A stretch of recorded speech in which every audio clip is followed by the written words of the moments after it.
Yes? All right. So now you're amassing. This is a beautiful example. Miss Bonnie's been working on some variations. And now she's like, okay, I got a 3-inch block. We call it a 3-inch block.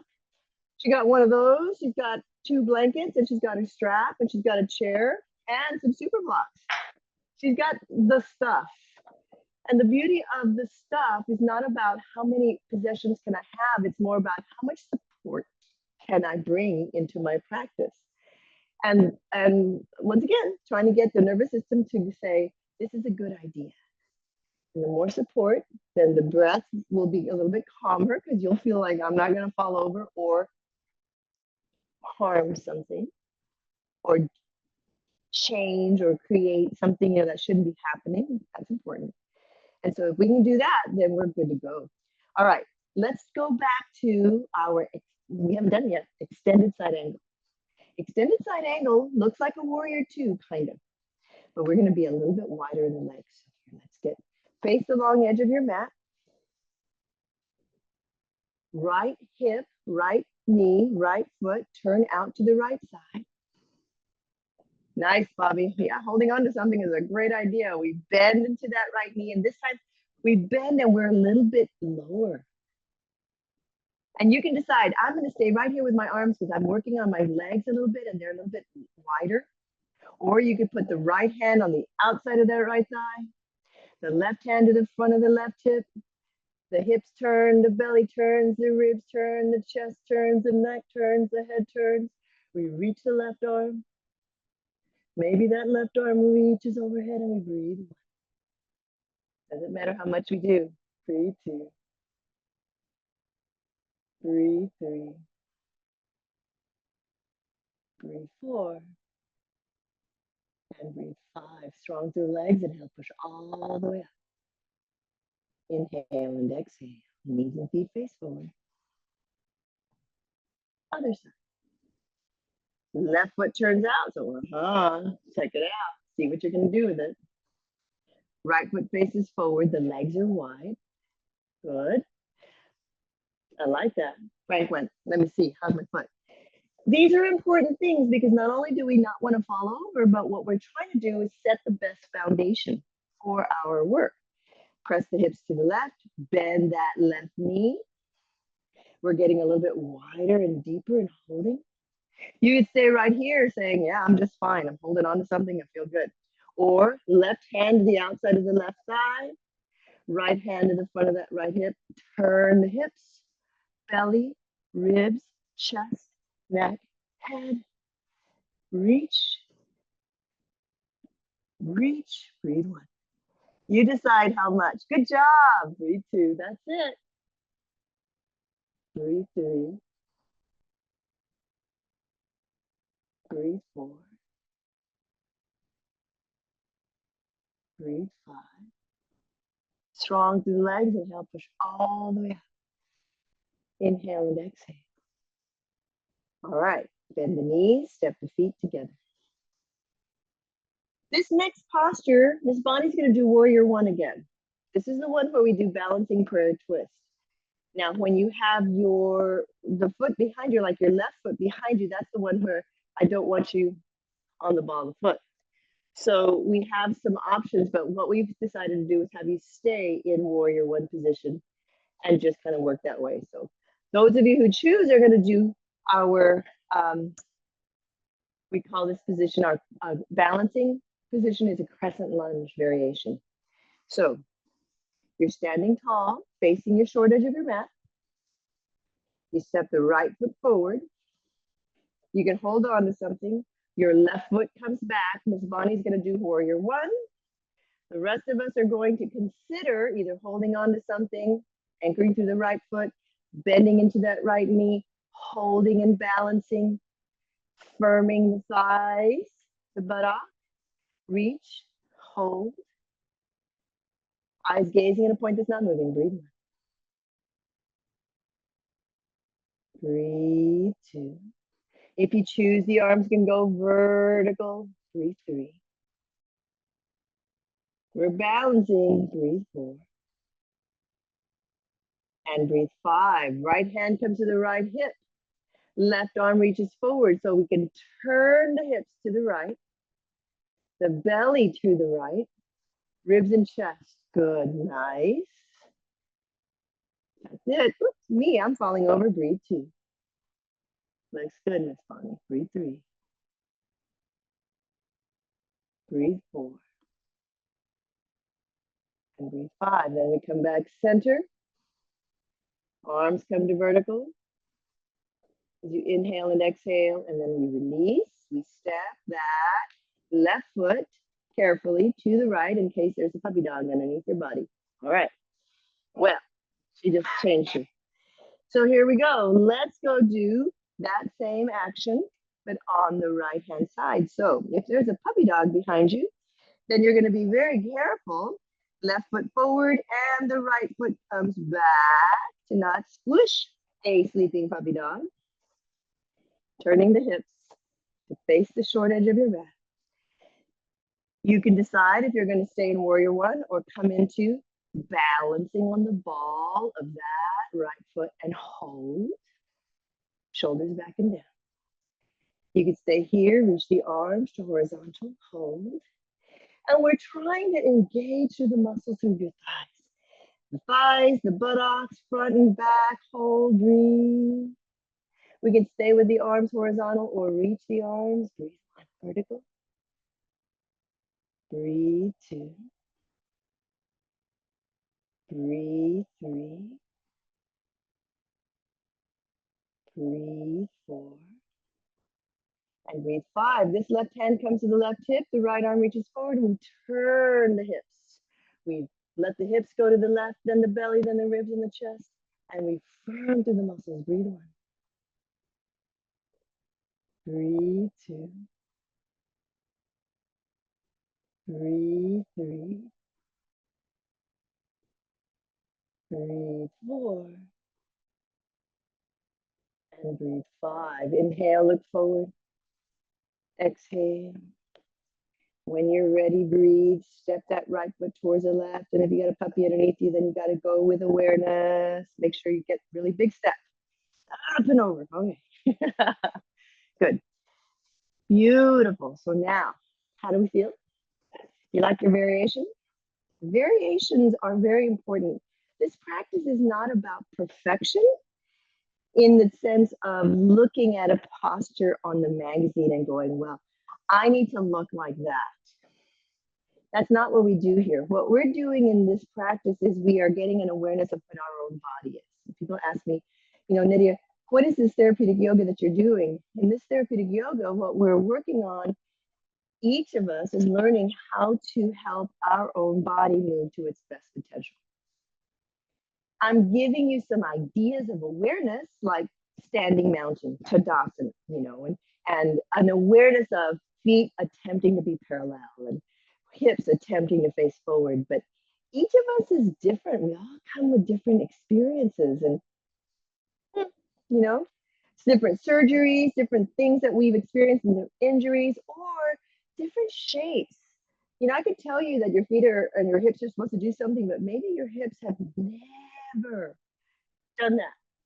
And maybe your hip sockets are shaped in a certain way that they're never going to do that because the bones are never going to. And so what do we do with that? We could suffer and say, well, I don't look like the picture on the cover of the journal.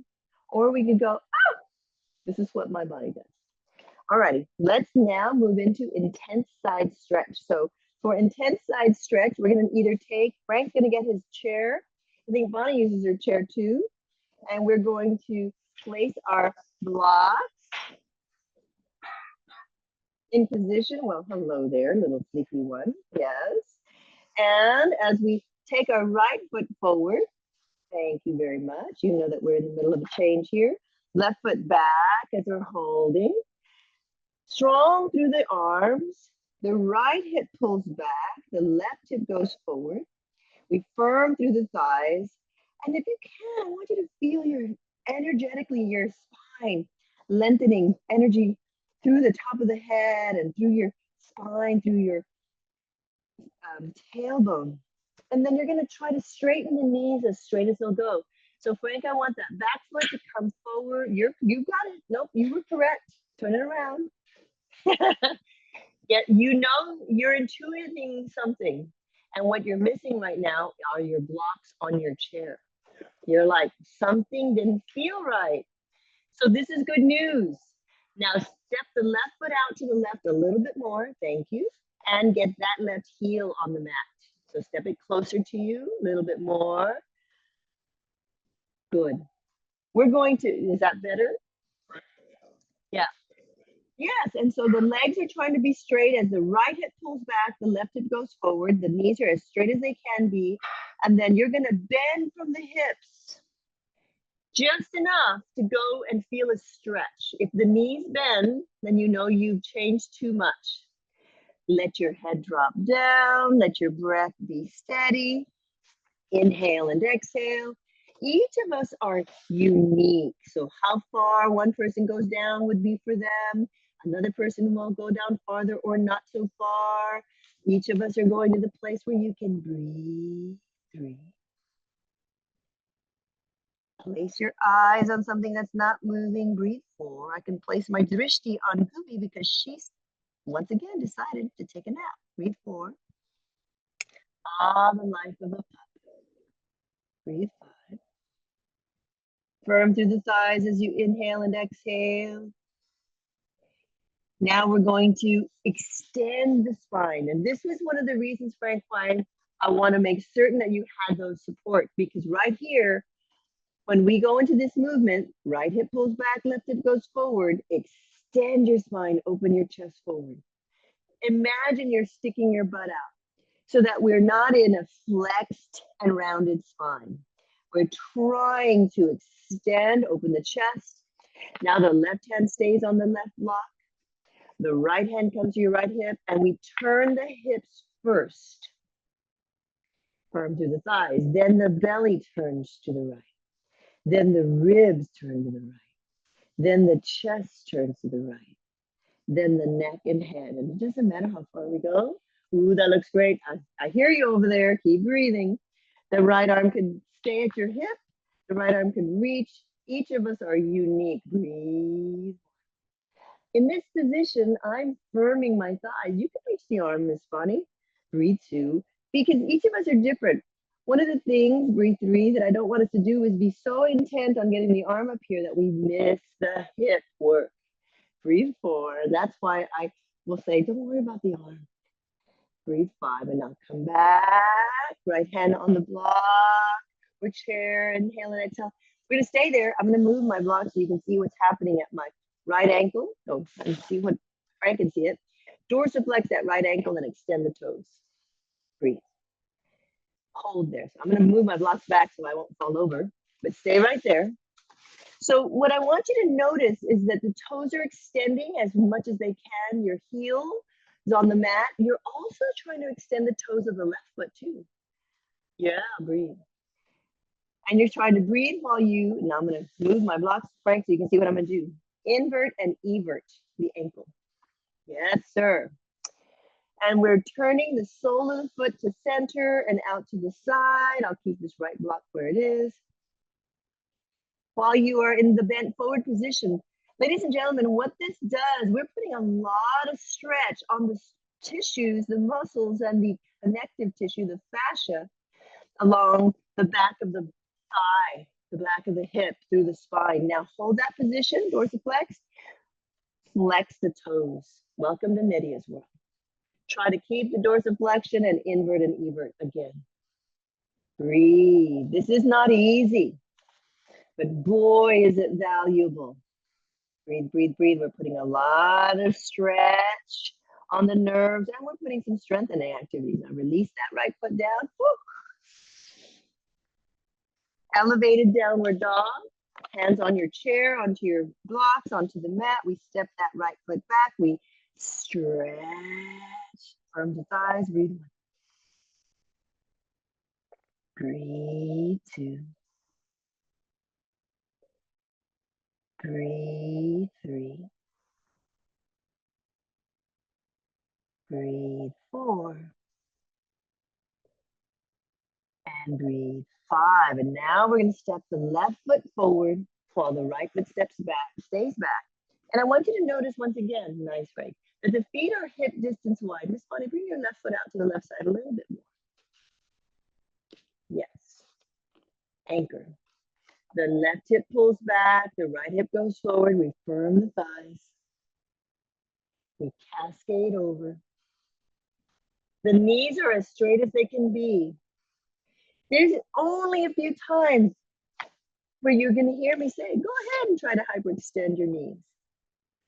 Now, there are a few of us who can actually do that in this position, and then you'll hear me say, yeah, okay, you don't go that far.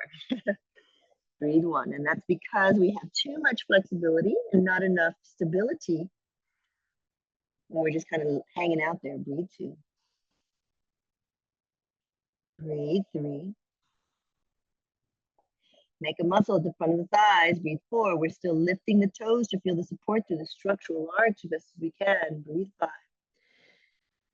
And then from this position, we're going to inhale, extend the spine. So I lift my torso, I lift my tailbone. I anchor with my hands that are on the support. Right hand, right shoulder anchors. The left hand comes to the left hip. We turn the hips to the left. The belly, ribs, chest, turn to the left. The neck and the head. We can keep that left hand to your hip. Think, breathe one. I'm pushing my legs into the mat as if I'm separating them. Breathe two. I'm lengthening my spine. Breathe three. Notice how your breath is influenced by this. This turning, this rotation starts from your hips. Breathe four, which is very important so that we can encourage less stress to this lumbosacral and the sacroiliac. This is really important. Breathe five. And now the left hand comes back to your chair, to your blocks. I'm going to move my block back so you can see what's going to happen now. Remember, we dorsiflex the left ankle. Extend both sets of toes and invert and evert. Inhaling and exhaling. Good job. Yeah, kind of hard to see. Here we go. Breathe. And then we flex the toes of that left foot as much as we can while we dorsiflex the ankle and invert and evert also. we do the best we can. But here's the thing, like I'm going to speak directly to Ms. Bonnie. You can answer this for yourself, but I see motion and action happening there. Last year was that motion and action there. Release. So here's the cool thing, left foot